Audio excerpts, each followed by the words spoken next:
As a designer, you probably will always have a specific style you love to work in, but it can be good to expand your horizon with design styles that can actually take your creativity to a new level and provide better results for your clients. So in this video, I'm providing you with 10 design trends to follow in 2022.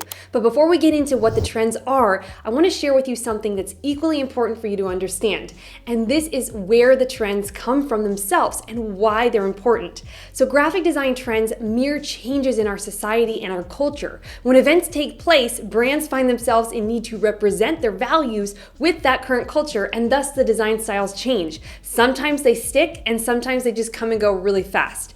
Some trends just start as experiments by creative minds who just want to depart from normalcy and make a piece of artwork original. That's called innovation. These types of designs catch the attention of the general public, and other brands want to have that similar style. Trends show the ability of creatives to rebel against the status quo, and sometimes they also show the creative's ability to mirror a society change. If everyone follows everyone, we would never have any innovation or forward progress. So the style needs to be aligned with the type of design your client needs, with their brand image and who they want to appeal to. But as a designer, if you live in some ivory tower and you're oblivious of the changes in the design world, you might get outdated and your work isn't going to catch the attention of the niche you're trying to get hired by.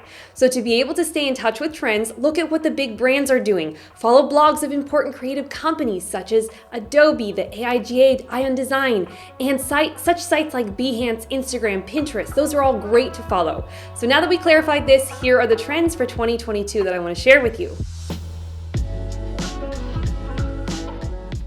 The first and my favorite is simplified logos. When logos are too complex, it makes the audience have to process more information. Also, in this time, when the daily average phone usage is 5.5 hours, companies need to design their brands to appear more bold and easily recognizable at a much smaller scale on mobile devices, which requires more simplistic logos. A great example of this is Starbucks. They've continued to simplify their logo over time, as you can see here. Now, some famous brands that have actually gone the simple logo route last year are Burger King. They took the same concept and made it easier to read. They also cater to another trend that I'm going to mention later called Minimalist Retro. The CIA logo was simplified to give a more formal and serious branding. Papa John's Pizza also went more simplified, losing the serif font, making it more legible. National Gallery of Art in Washington, D.C. went from a herald type of logo to more modern with bolder colors, moving from classic to modern. Minimalist Retro takes the approach of the clean and modern design mixed with the colors and fonts from earlier decades, such as the 60s and 70s. It has soft tones, natural textures that show the aged look, and a lot of serif fonts. Because it's inspired by features of older design styles, it has this nostalgic element that can be very attractive to the right target audience. The next trend to look out for is the use of 3D illustrations, typography, or elements integrated into design.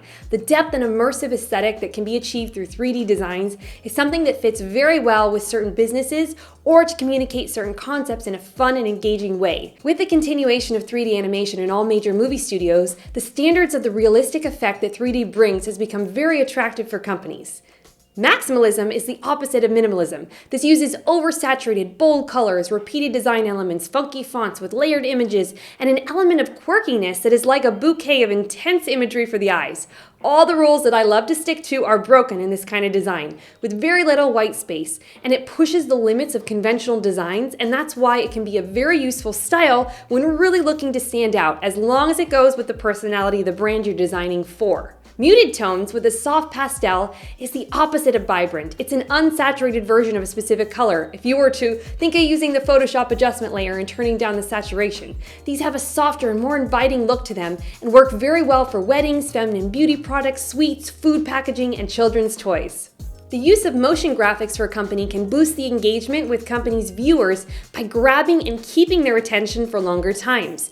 They have the power to take complex concepts and simplify them into clear messages portrayed in video format. And since this is an ever-increasing audiovisual world, more companies are turning to motion graphics in their social media, website, and advertising. NFTs stand for non-fungible tokens. Fungible means it can be replaced. So with a non-fungible token, a design or digital artwork becomes a one-of-a-kind digital file. They're like limited edition trading cards or paintings in the physical world, but now being translated into the digital realm. There's marketplaces now that allow you to sell your artwork in this way. So as an example of how this could work, these digital sneakers were sold for $10,000 by RTFKT Studios. Grunge was first influenced by punk rock or heavy metal music, and this in design is the visual representation of this musical wavelength. The grunge style is usually gritty, less structured, with torn edges or faded elements, sometimes incorporating urban city scenes with different architecture. Banksy has become well-known muralist in this style. Eco-friendly design is creating products and designs that forward the movement to enhance the environment, which is not just about the green and natural style, but can go so far as to not print or produce anything other than sustainable products and packaging. Little Fox is a design company I found that specializes in design solely for sustainable products, including helping clients to source the actual materials that the products will be printed on. Iridescence is the effect of gradients of colors when light shines on transparent surfaces at the right angle. It has that shiny, psychedelic look that can help a company to attract customers due to its vibrant and eye-catching nature. This trend originates from architecture and more industrial designs where they would use prisms and glass to create that same effect. So which of these trends is your favorite? Let me know in the comments below. I would love to hear what your take is on this. I feel sometimes that I get stagnant in my own creativity or the style of my designs, and in creating this video for you, I was able to feel inspired to incorporate some new design styles into my own work. It's important to be aware of the trends in design industry because it helps to expand your horizon and learn the possibility of where your creativity could actually go. And if this was helpful, be sure to give it a thumbs up and share it with anyone who would benefit. Thank you so much for watching, and I will see you next time.